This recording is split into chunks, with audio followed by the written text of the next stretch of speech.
I moved into my first apartment alone when I was 23. It was a one-bedroom unit on the second floor of a small complex just outside of town.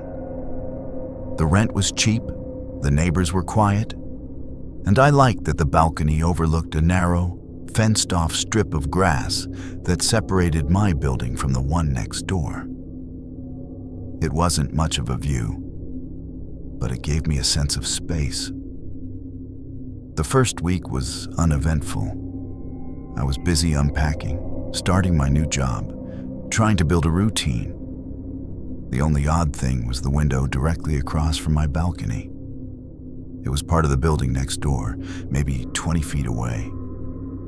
The blinds were always open, but the lights inside were never on. Day or night, it looked dark. And yet, I always felt like someone was behind it. One night, around 11 p.m., I stepped out for a cigarette. I didn't smoke often, but the stress of the move and the new job was getting to me. I leaned against the railing and stared into the dark window across the gap. That's when I noticed it. A shape, just barely visible. It was someone standing there. No lights on, no movement. Just the outline of a man, tall, still and unmistakably watching. I froze.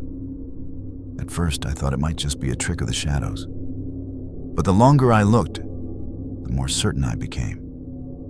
There was a person in that window, facing me. He didn't move. He didn't even blink.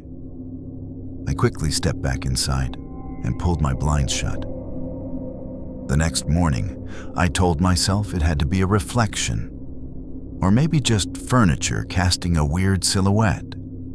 I even checked from the parking lot to see if that window belonged to another unit or was just some kind of hallway. From outside, it definitely looked like an apartment window. But that night, around the same time, I stepped out again, and he was there. Same position, same darkness, same stillness. I stared for maybe 10 seconds, heart pounding. Then I raised my phone to take a picture. The moment I did, the figure backed away into the dark, vanishing like smoke. The blinds didn't move, and the light never came on. It was like he was never there. After that, I stopped going out at night. I tried to forget about it. Days passed, then a week. No sightings, no reason to worry. Until I got a knock at my door.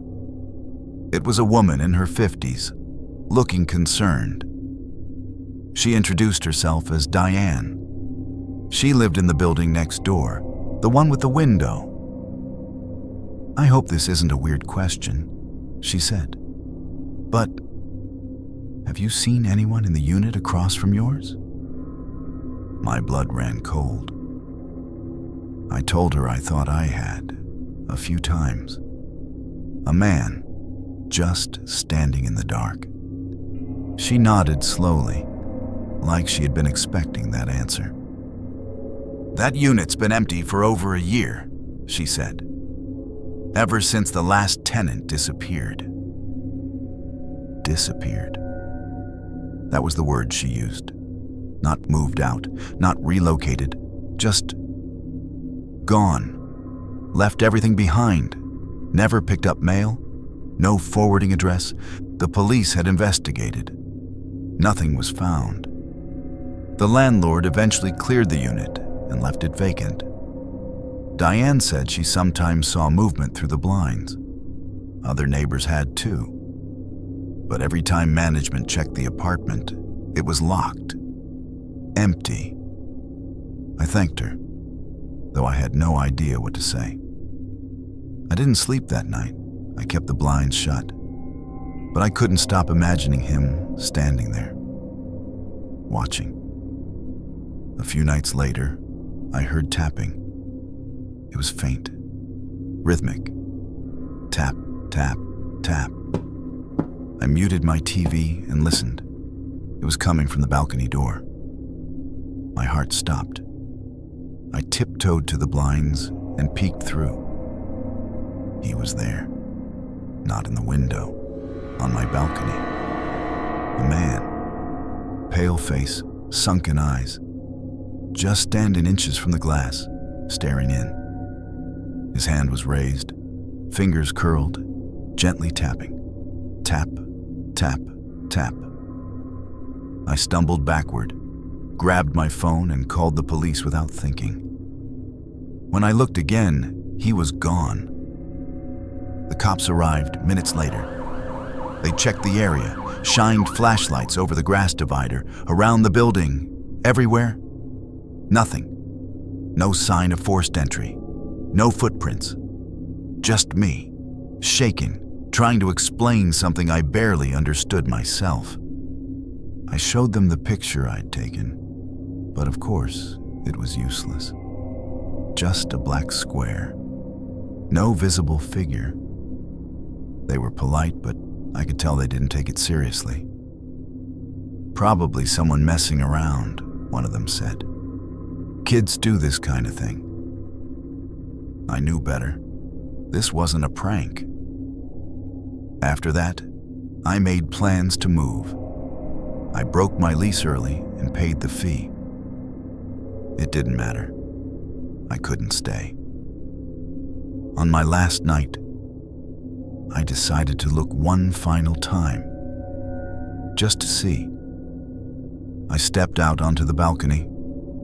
Across the gap, the window was still dark, still open, but this time, there was no man, no figure, just an empty frame of black. Until the light came on. It was only for a second, just long enough for me to see the apartment clearly. There was no furniture, no curtains, nothing at all, except for a mirror propped against the inside wall, and standing in front of it, for just a blink, was me. But my reflection wasn't moving.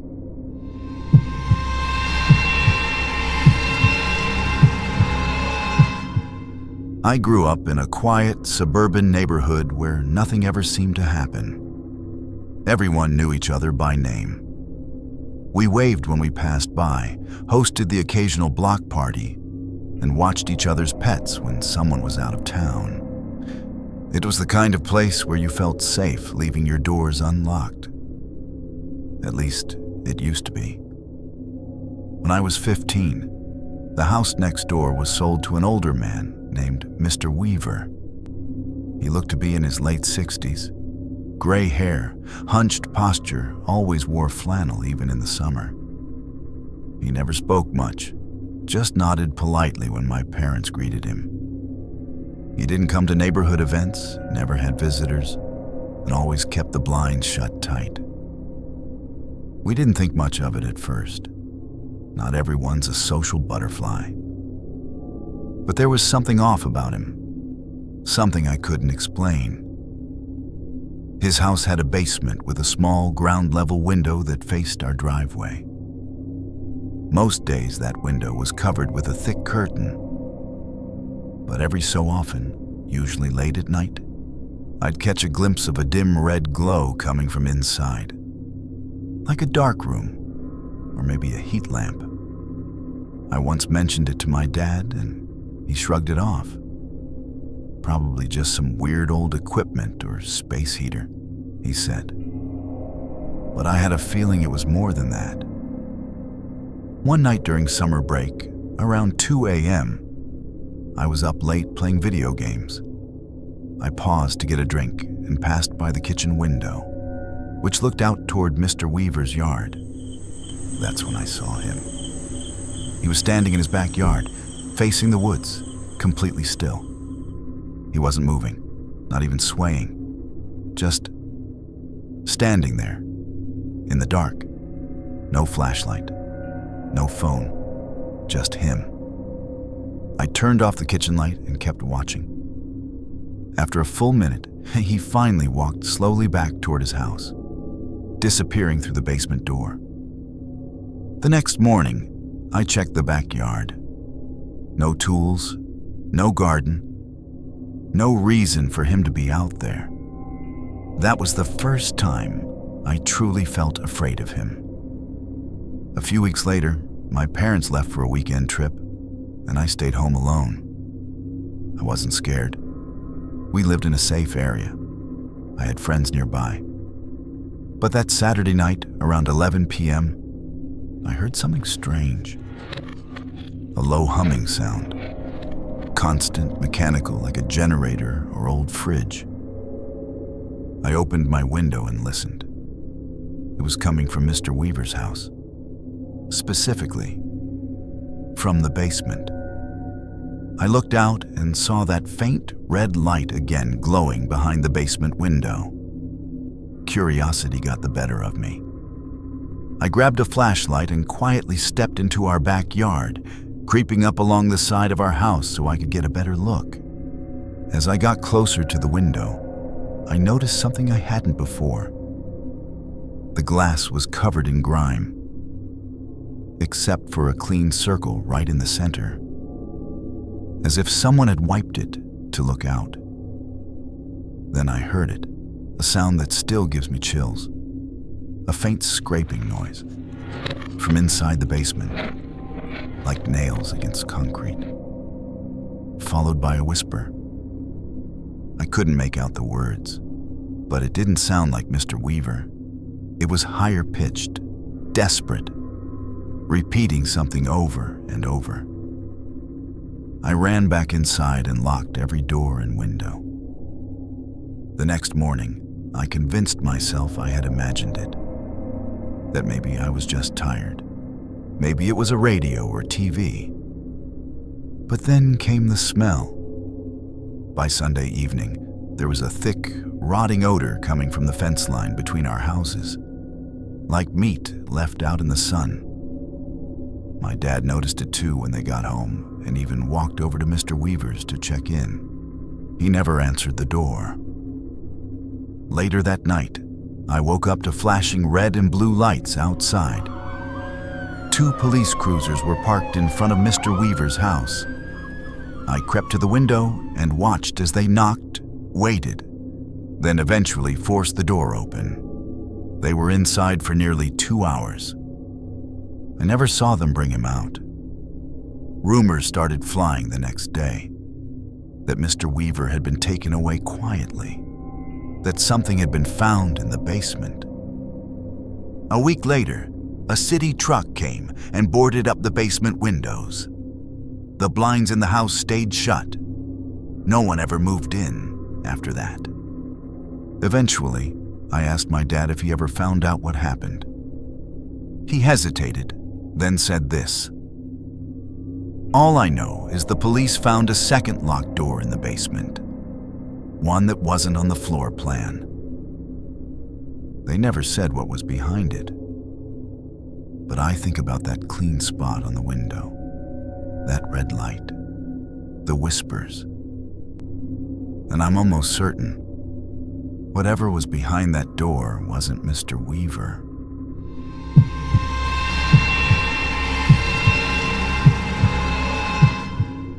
I moved into my apartment last summer, mostly because it was cheap, close to work, and seemed quiet.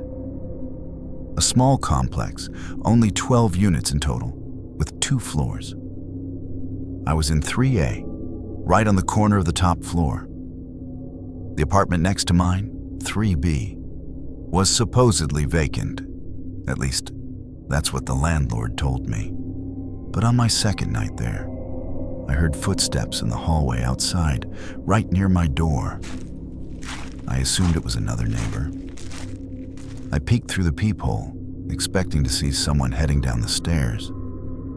Instead, I saw a man standing perfectly still in front of 3B, just standing there, back facing me, not moving.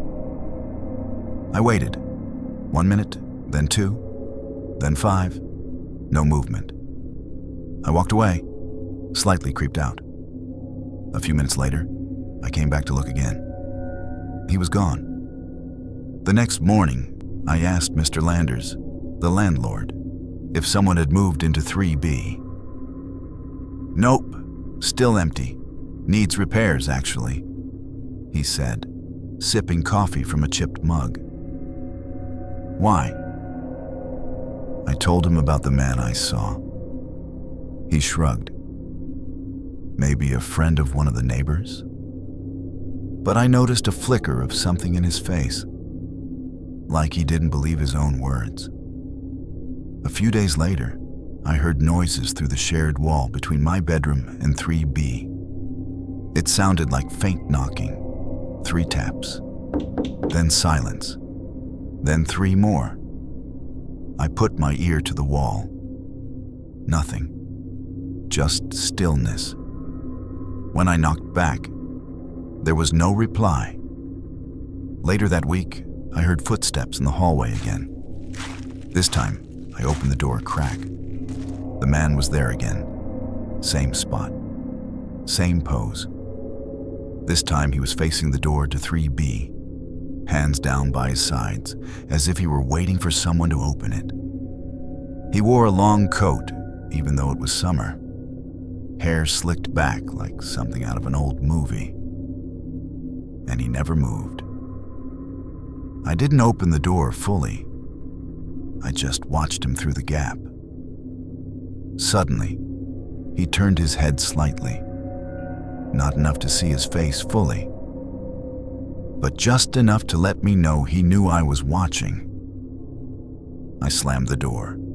I started sleeping with the TV on. That helped me feel less alone. One night, around 3 a.m., I was jolted awake by the sound of my doorknob rattling. Not just a knock. Someone was trying to open the door. I froze.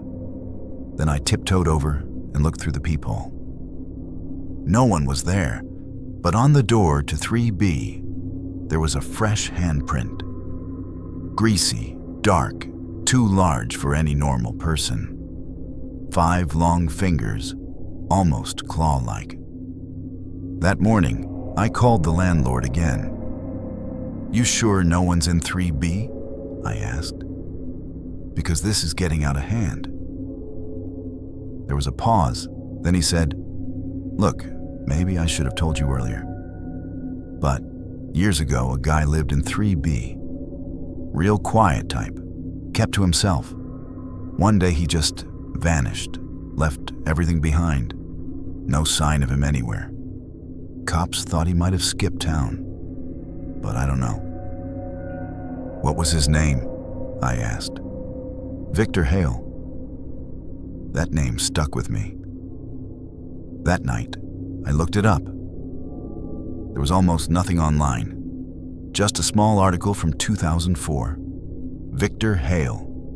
Local man missing. Last seen by a neighbor standing in his hallway, wearing a coat, staring at his door. Just like the man I saw. I started sleeping with a chair wedged under the doorknob. Kept my phone charged at all times. I even bought a motion sensor for the hallway outside my apartment. Just a little one that chimes when someone walks by.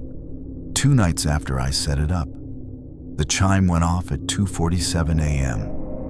I grabbed my phone, turned on the camera, and slowly opened the door. The hallway was empty, except for the door to 3B. It was open just a crack. That door had never been opened before. I should have shut my own door and called someone. But I couldn't resist. I crept over to 3B, heart pounding in my ears. I pushed the door open wider with my foot.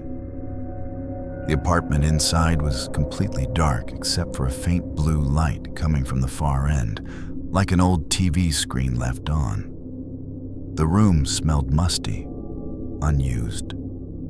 But what really chilled me was what was in the center of the living room. A chair facing the wall, and on the wall, hundreds of handprints. All the same size, all the same shape as the one I'd seen on my door. I stepped back, ready to run. And then I heard it. Footsteps from inside 3B. but not toward me. From the corner near the TV glow. I didn't wait to see who it was. I slammed the doors shut and ran back into my unit, locking everything behind me. The next morning, the door to 3B was closed again, like nothing had happened. I told the landlord, told him everything. He looked at me for a long moment, then finally said, "You're not the first tenant in 3A to say something like this." He didn't elaborate. I moved out 3 weeks later, but I still check the local listings every so often, and 3B still marked as vacant.